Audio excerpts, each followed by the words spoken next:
Good morning, everybody. Let us start the lecture. Actually, the people who are coming, I will keep admitting them. All right. Though I covered this lecture yesterday also, but still I will start once again and explain some of the very important points so that the continuity is maintained.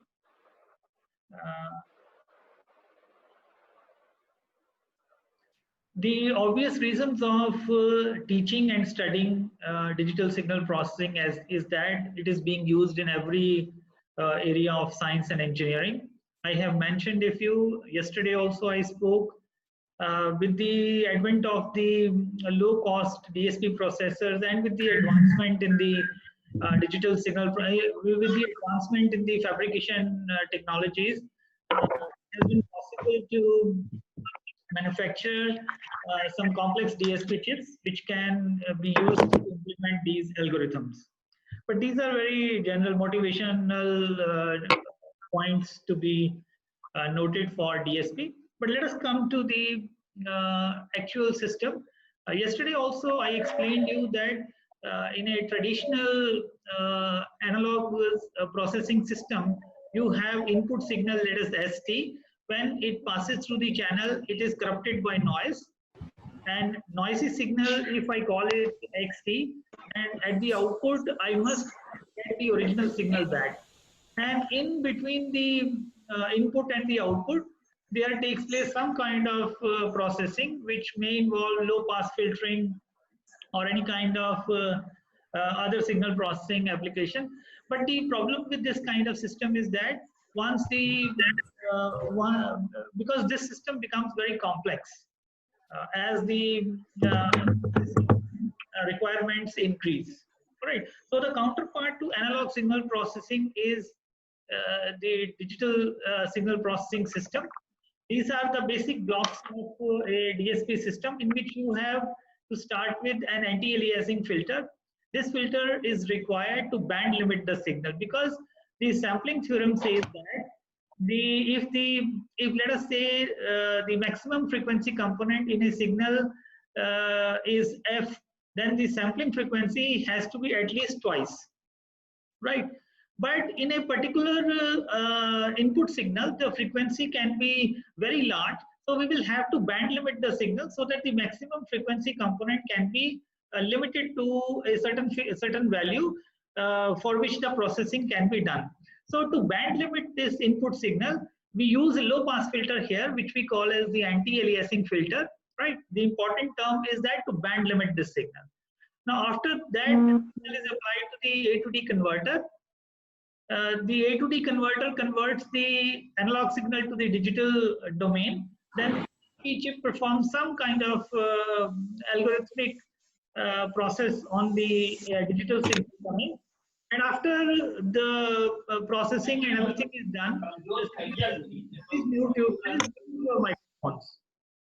After the output comes from the signal processor, the signal is applied to a D2A converter, which basically converts the digital input coming here to the analog input. Now, the analog signal, which should be available at the output, should be a perfect reconstruction of the input signal. So we use a filter here, which we call as the reconstruction filter. We will see the details of these filters, as I said, in the coming slides also. But this is the general block diagram of a DSP system. Now, again, the same points I are written here, and I will also provide you the PPT, the complete PPT I will provide you, right, on LMS, so you can just go through it, and if any questions are there, either you can ask me afterwards or through email. By any means you can ask any question, most welcome for that. Now let us look at this. Let us look at a system, an electric circuit. The objective of the system analysis is to understand the behavior of the system. How can you understand the behavior of the system? If you apply certain input and you try to observe the output, right? So how the system behaves, then you can make an assessment of the behavior of the system. So that's what is written here to a when the system is subjected to a specific input or excitation, you can observe the output.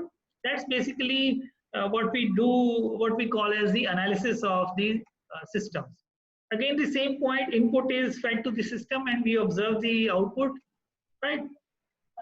This slide is a very common continuous time signal. I think I need not to go into the details of signal processing concept, the signals and systems concept, but still a review is there in your syllabus. So that's why I'm doing for 3-4 lectures, I will cover the basics of signals and systems. So this is all about continuous time. I discussed these these signals yesterday. All right, this is the continuous signal and discrete signal. Yeah, let's start from here. The process of sampling. You have xt as the continuous time signal. How will you convert it into a discrete signal? Is by replacing small t with n capital T, where capital T is the sampling period, small n is the any integer type. All right. Discrete time signals are normally represented by square brackets, whereas the continuous signals are represented by round brackets. Now, this is the analog signal. This symbol is of the sampler, which is sampling. This is a kind of switch which is sampling this input coming at a sampling rate of 1 by t, or we call as fs, and at the output we get xnt. We can represent xnt as xn also, right? The sampling interval is t and the sampling frequency is, let's say, fs. Now, this is again the representation. This is the continuous time signal taking the samples. This is the time axis. These are the n values. This is a discrete signal. Xn is a discrete signal, whereas this xt is a continuous signal. So all these things I hope you know. Important thing is that yesterday also I discussed that in between the two sample values, we cannot assume that these are zeros. Though they are undefined, but these are not zeros. We can recover these values by certain kind of interpolation filter. All right. That's also there in your syllabus, how to apply the interpolation techniques to recover the perfect, to have the perfect reconstruction of the original analog signal. Anyway, we'll come to that. Now, this is sampling theorem. I have already explained that the sampling frequency has to be at least, this is greater than equal to, it has to be at least twice the maximum frequency component present in the signal. Otherwise, if this condition is not met, the signal will suffer aliasing problem. We will see in the coming slides also. These are some of the sampling rates which are used in practical systems. For example, audio CDs use a sampling rate of 44.1 because the maximum frequency component in the audio spectrum, audio frequencies is 20 kilohertz. So double of that is 40, but practically 44.1 kilohertz is selected for audio CDs. And for telephone systems, the speech signal range is from 300 hertz to 3400 hertz. The double of 3400 is 6800, but we use a sampling frequency of 8 kilohertz in our telephony system. That works well. Now, yeah, let us understand this part. Though I explained yesterday, but I think this is a serious review of this slide. Xt is the continuous signal, all right, and x omega is its frequency transform, its Fourier transform in the frequency domain. So x omega is in the frequency domain, xt is in the time domain, continuous. And whereas xn is a discrete signal, x small omega is the discrete time Fourier transform. Capital omega is being used for analog. Please remember that yesterday also I was stressing capital omega is being used for analog frequency. Once you sample the signal, the frequency used is small omega. So you must take into account right from the very first lecture the distinction between the capital omega and small omega. Now, small omega is equal to capital omega into t. Where what is t? T is the sampling period. Now I can express this capital omega as 2 pi fa, where fa is the analog frequency in hertz, T I can express as the reciprocal of the sampling frequency because this is sampling period. So my digital frequency is equal to 2 pi Fa by Fs. Since it is the division of two frequencies, right? So small omega is a dimensionless quantity. Okay. Now we know that if we use the inverse Fourier transform formula, we know that the xt signal can be obtained in the time domain. The continuous domain can be in the continuous signal can be recovered from its Fourier transform by this formula. All right. Now, if this is the analog, this xt is in the analog domain. Now, if we want to put it in the discrete domain, what we are supposed to do, we will have to replace this small t with n capital T. So let's do that. N capital T comes here, and this small t also is replaced with n capital T. So we get this integral. Now, once we get this integral, this factor is very important. E to the power j capital omega n t. This is a periodic function. If you analyze this function, right, the exponential function, this is a periodic function of period 2 pi. Now, doing some mathematical manipulations in which we break the limits of the integral from minus pi to pi, and we put an index k, which we actually sum, right? So, and we multiply it by capital T and divide by capital T, we see that, and then we, after that, next step, what we do is we take 2k, we replace this omega by 2k pi divided by capital T. I mean, you can change the limits of the integral. You will have to put it equal to some constant. You can check it. There's no problem. We can discuss it afterwards also, maybe on email. All right. So the result of this is that the xn signal is equal to 1 by 2 pi minus pi to pi, and this x of this part, and e to the power j omega n t. Okay. Let's. Now what we do is, in this expression, this capital omega, because we have to see, this is the analog spectrum we have, but we want to see, once we do the sampling, we want to see what happens in the discrete domain. So that is the purpose. So we replace this capital omega t with small omega, and if you replace this thing here in this expression, so omega t will be replaced with small omega, then you will find that this e to the power j omega n comes here, because this this is d capital omega t, so this becomes d omega, and the expression takes this form. All right.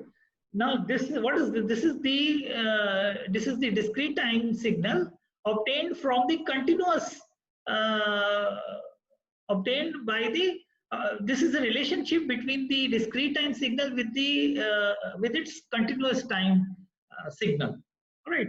Now we also know that the original formula for the discrete time signal to be obtained from the Fourier transform, its Fourier transform is, that means if we apply the inverse Fourier transform, this is the formula.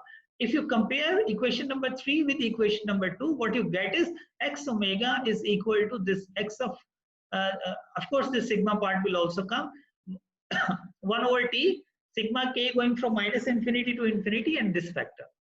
Now this, because this is small omega, so that means this is representing the digital spectrum after sampling. Please remember that we have done sampling, and we want to see what happened to the analog spectrum.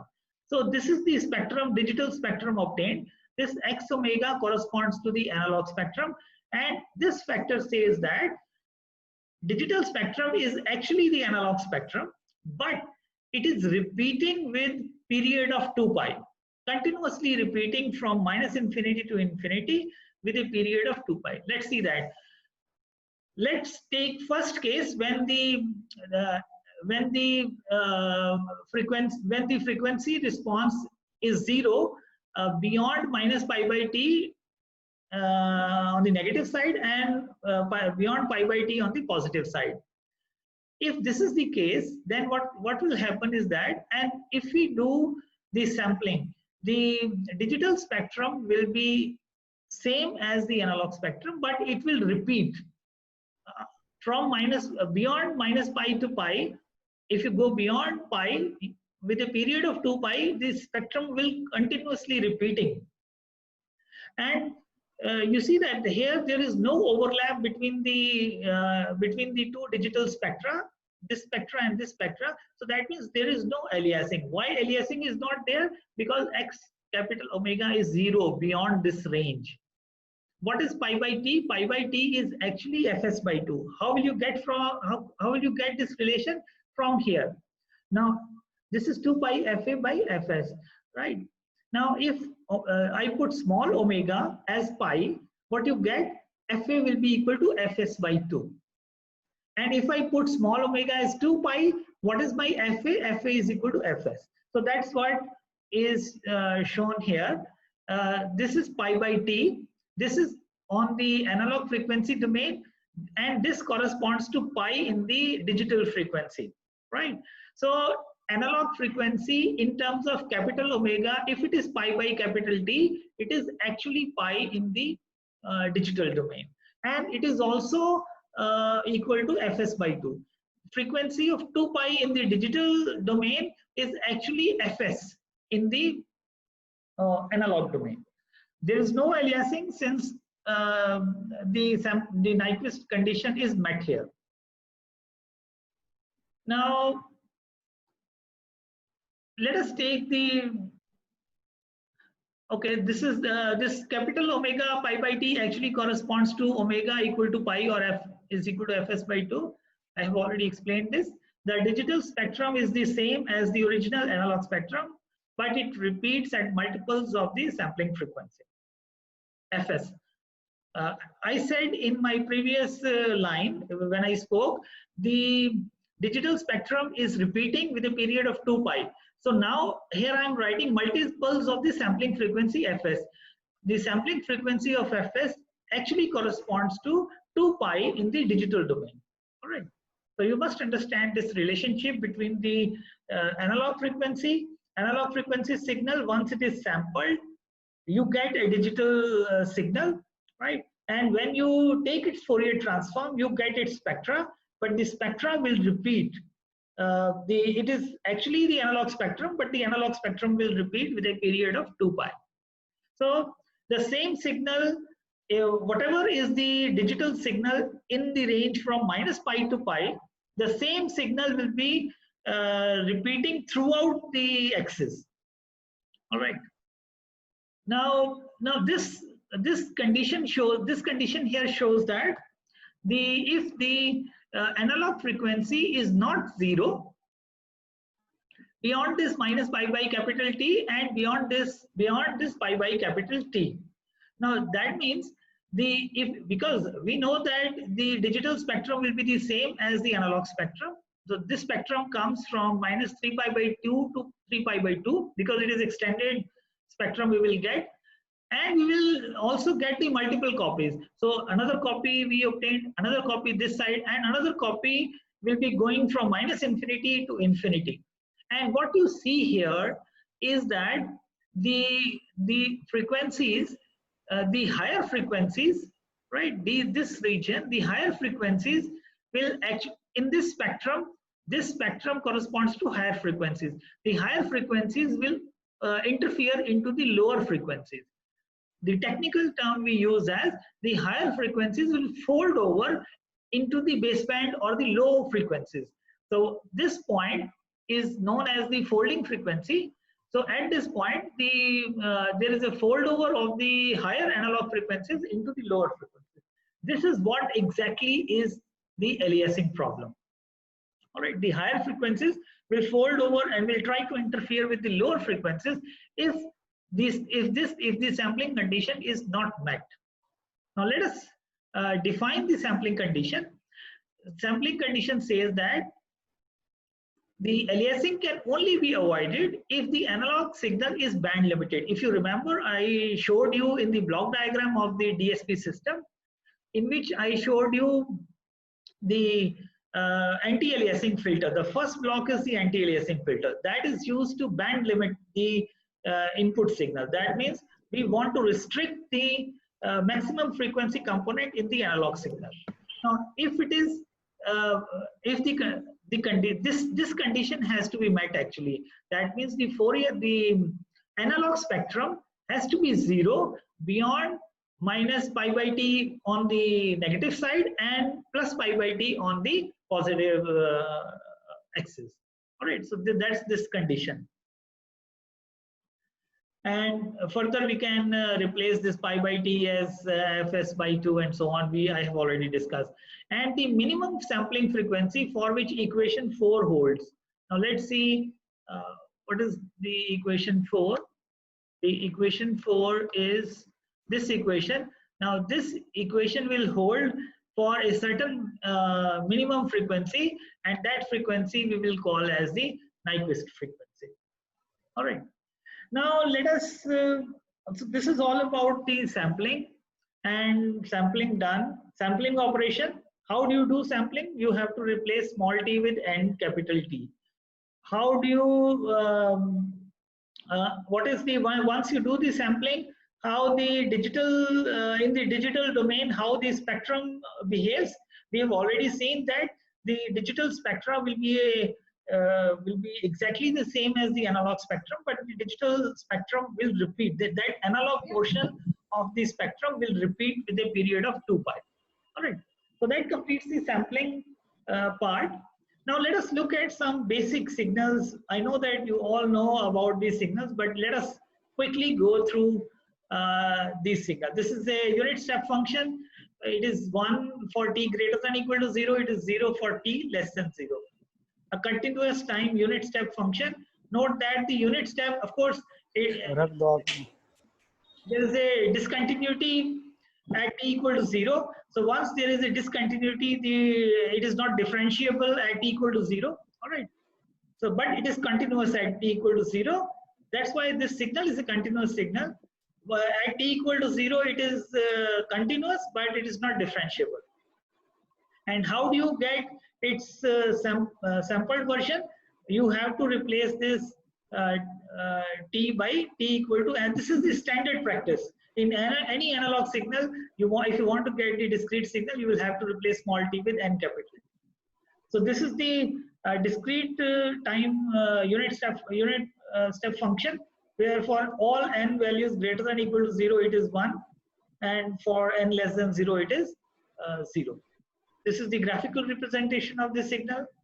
All right, and this is one exercise you can do here. All right, you have to plot yt equal to ut plus 1 minus ut and ut minus 1. So overall signal is yt. Let's look at the first signal. If it is ut plus 1, then the signal gets advanced. That means if this is the origin, the signal will start from 1 unit behind 0, right? Because ut minus, if it is ut minus 1, the signal gets delayed by 1 unit of time. So this is the graph for ut plus 1, this is the graph for ut minus 1, and this is the graph for the amplitude goes twice the original amplitude. So this is 2 ut, and if you try to sum at every point, if you try to sum the 3 graphs, you will get this resultant graph. All right. So there are 2 operations. One is the advancement of the time. One is the delaying of the time. I hope you all know these things, but just I wanted to quickly go through.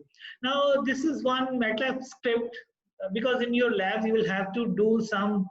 The first lab is probably unit step generation of signals and ramp signal and all that. So I thought, let me quickly introduce one problem so that, and try to explain somewhat the Matlab script so that you can become conversant with how to do the how to implement these things. Let's say this equation is there, yt equal to 3 rt plus 3 and so on, right? So this r is the ramp function. In the equation, if you see there are 3 ramp functions and 1 unit step function. If 3 ramp functions are there, so that means if you write a function in Matlab script, so you can use the function again and again. So this is the ramp function y equal. This is how you create a function here. What you will say is this function y. So any y function is created with the ramp, and these 3 parameters we can pass. All right. Now, what are these parameters? These parameters are, one is the support of the signal. All right. The other is the ramp with support, I mean time axis from where it goes to what point. Then the next M is here the slope. The add is the, either it is advancement or delaying by how many units of time. So that is represented by AD. Now you can, in the Matlab script, what you can clear the workspace and the clear figure or clear screen you can do. What you have to do first of all is to choose the time axis. Let's say you choose a range from -5 to 5. You want to limit the display of the signal from -5 to 5.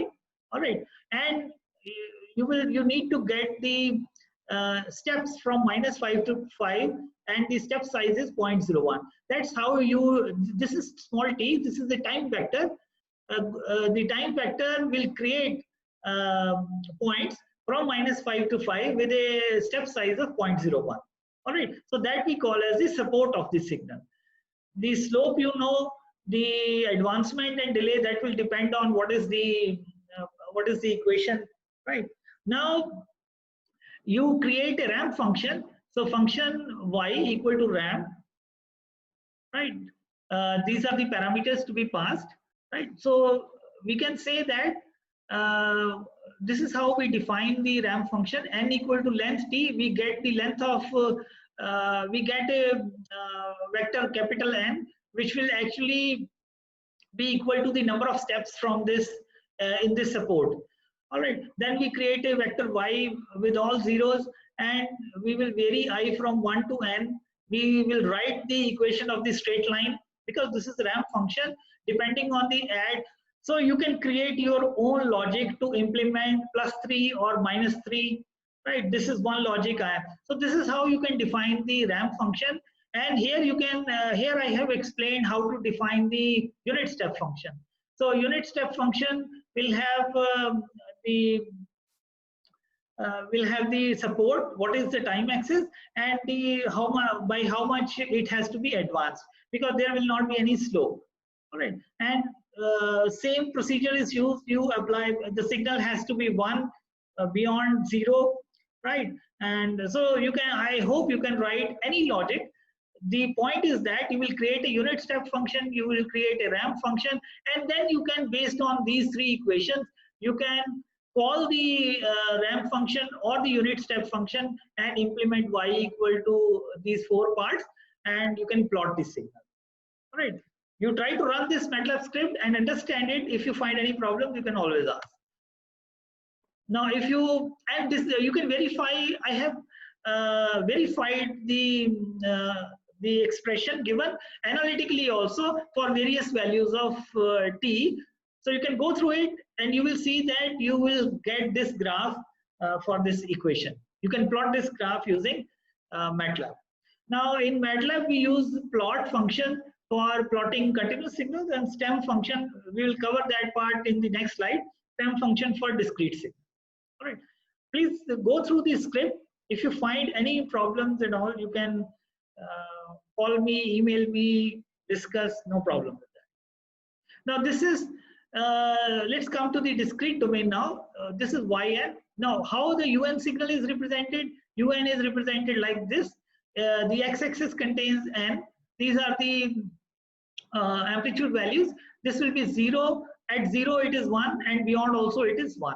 Now this is un minus 1. The whole signal gets delayed by 1 unit of time. So rather than starting from 0, it will start from 1. Had there been plus, it will advance the signal. It will start from -1. Now un minus 1 is delayed by 1 unit of time. Un you have to subtract these 2 signals, and you will get only one impulse present here at n equal to 0. All right. Now you can also write the Matlab script for a unit step function, for discrete domain. I have given some comments also. You will declare y equal to 0, right? For n greater than equal to 0, y equal to 1. So you can create any kind of loop or condition You have to only say that beyond 0 it is 1 and for less than 0 it is 0. Now this is the function created.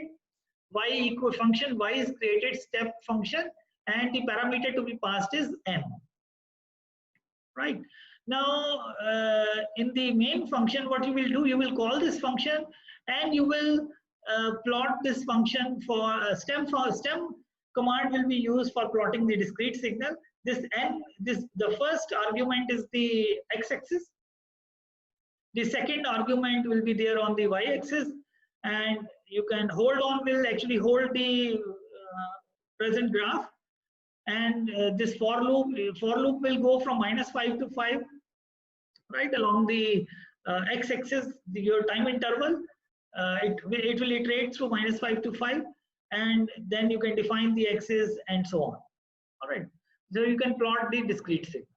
So this is just the introduction I wanted to give you for writing a Matlab script, because you will have to, DSP is all about realization of the system.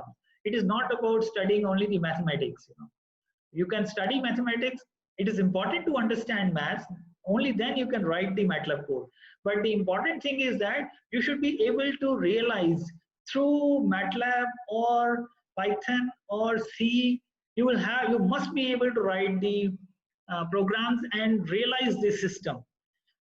One way is to simulate the system, right? The another way is that you will create the software and then only you can run on the DSP chips or any hardware.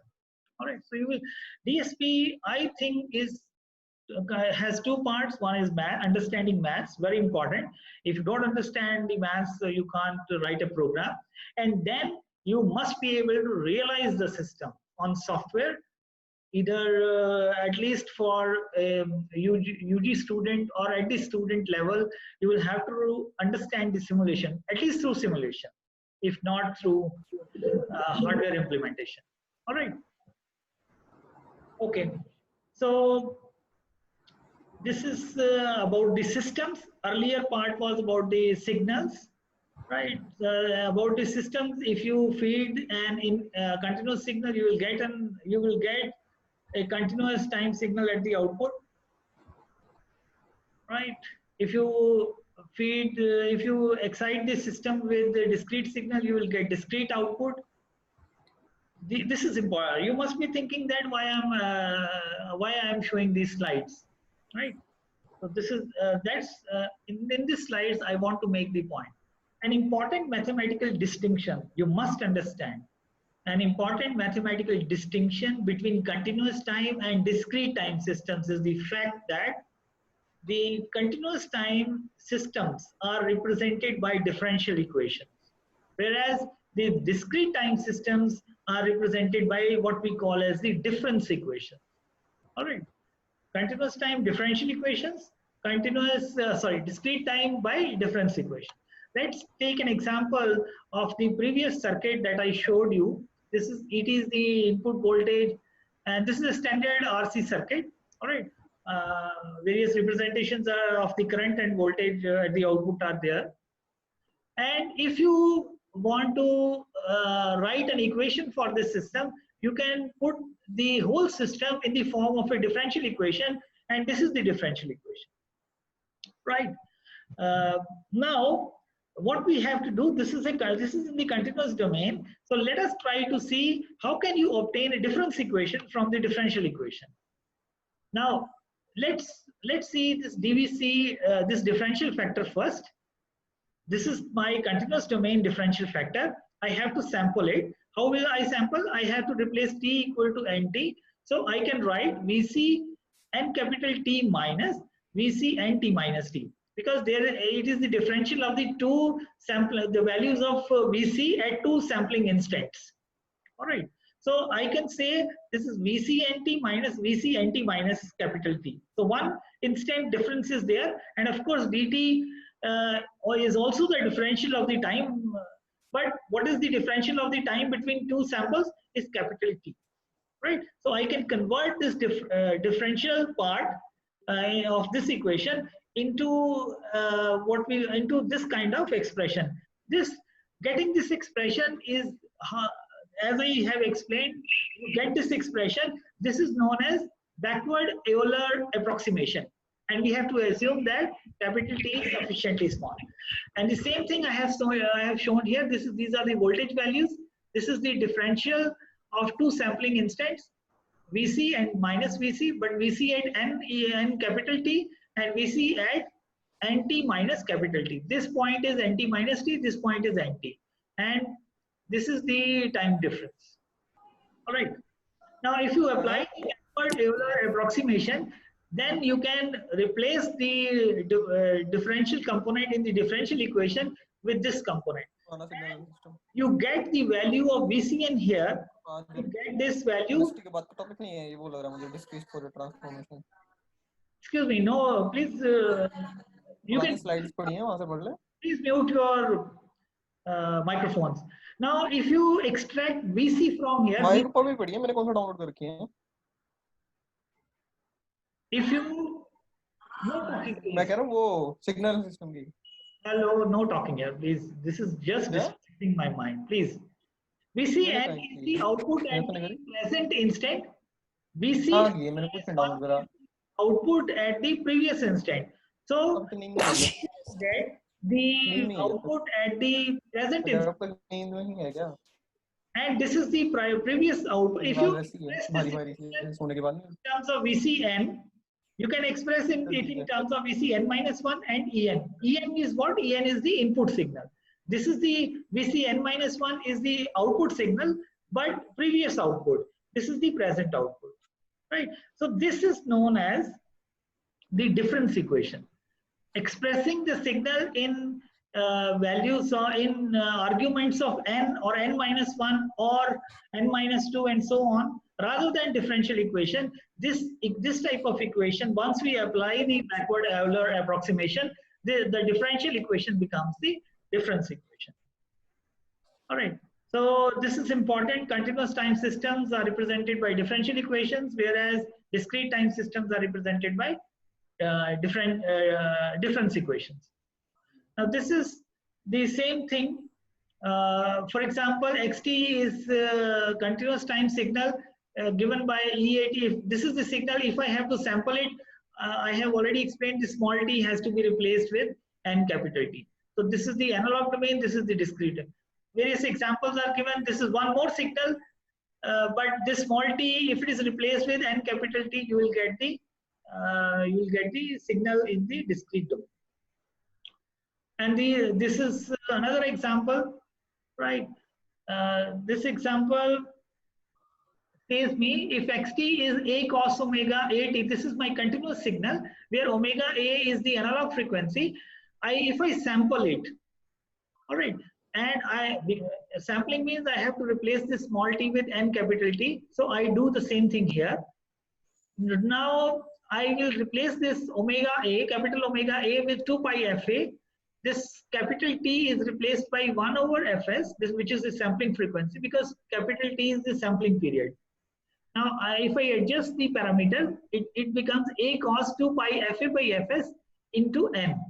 Now, what is this? If you remember in my previous slides, I explained what is this 2 pi fa by fs? It is small omega. What is small omega? Which is the digital frequency. So it becomes a cos n omega. This signal is in the continuous domain.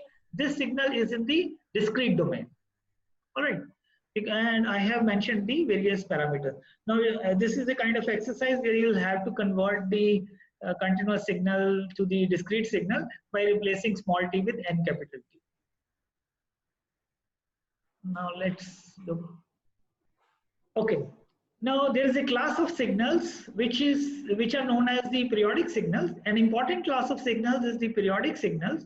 A periodic continuous time signal, xt, has the property that there is a positive value of p, which is the period, for which xt is equal to xt plus p. Right? At gaps of this period p, the signal actually remains the same. For all values of p, this equation holds. If this equation holds, then the signal is a periodic signal. In other words, a periodic signal has the property that it is unchanged by a time shift of p. In this case, we say xt is periodic with period p. All right. Now let's take this signal where the period is p. From p with a period of p, the signal is the same. That means it is a periodic signal with period capital P, but this is a continuous signal. Periodic signals are defined analogously in the discrete domain. They are analogously defined, and a discrete time signal xn is periodic with period capital N. Xn is equal to xn plus n, where n is a positive integer if for all values of n. Now this condition is for the discrete domain, the periodicity for the discrete domain. This is another example where the signal is periodic. One thing, let me explain one thing here. Right. Now, okay, I will explain that point in the coming slides because that is an important point where to count the signals, where to count the samples. I will come to that point, but let us look at this signal. Now, this is signal xt, which is a sine omega a t, and this can also be represented in terms of the analog frequency. Now, a discrete time sinusoidal signal may be expressed as same thing. We can get this a sine n omega, the same thing which was there in the previous slide. And I have already said that if xn plus capital N, if xn is a periodic signal in the discrete domain, then this condition must hold. That means xn plus capital N, which is the sample, which is the period, right? And the signal must be equal to xn. All right. Now that means in the xn, what is xn signal? Xn signal is this a sine n omega. That means I have to replace this n argument with n plus n, capital N. So if I do, that means a sine n plus capital N into omega should be equal to this a sine n omega. Now this condition can be true. This condition can be satisfied only if this capital N omega is equal to 2 pi k. That means it should be the multiples of 2 pi. Only then this condition can hold true, where k is any arbitrary integer. So from this equation tells me that capital N into small omega is equal to 2 pi k. I can get capital N value from here. It is 2 pi k by small omega, and I can put this formula also. Let us take one example, and then I will try to okay, let me come to this example. Okay. Now in this capital N, let me mention here, this capital N is called the fundamental period of the discrete. All right. Now let us say this discrete signal is given xn with 10 cos 2 pi by 15 n plus pi by 5. And now if you see this signal, what is the discrete signal represented by a sine n omega? There can be some phase value plus phi or something. Now in this equation, this is a amplitude is 10 cos of 2 pi by 15 n. That means this part is actually small omega, which is digital frequency, plus pi by 5. This is some phase value, but this is omega n. That means this factor is omega 2 pi by 15. Now I have already seen this formula, the condition in which I said that this periodicity can hold only if capital L n omega equal to 2 pi k. Now if I use that equation, fundamental period means the k is equal to 1. Fundamental period means for the least value of k, which is 1, if I take the value of k as 1, capital N is equal to 2 pi by omega. Omega I have got from here. So I see that capital N comes out to be 15 samples. What is the meaning? Meaning by after 15 samples, the same samples will repeat. It has a period of 15 samples. In the discrete time, in the continuous time signal, we say that the signal is periodic after this time. But in the discrete domain, we say that the signal is periodic after these many samples. And that fundamental period we can determine using this formula. And in this case, we have determined it to be 15 samples. Now let's take one more simple example. The sinusoidal signal has fundamental period of 10 samples, that means capital N equal to 10, determine the smallest omega for which xn is periodic. Now, what is the meaning of determining the smallest omega for which k is 1, right? And we apply this, we put k's value is equal to smallest value of omega is obtained when k equal to 1, and we see that small omega is equal to pi by 5 radians per cycle. All right. Now,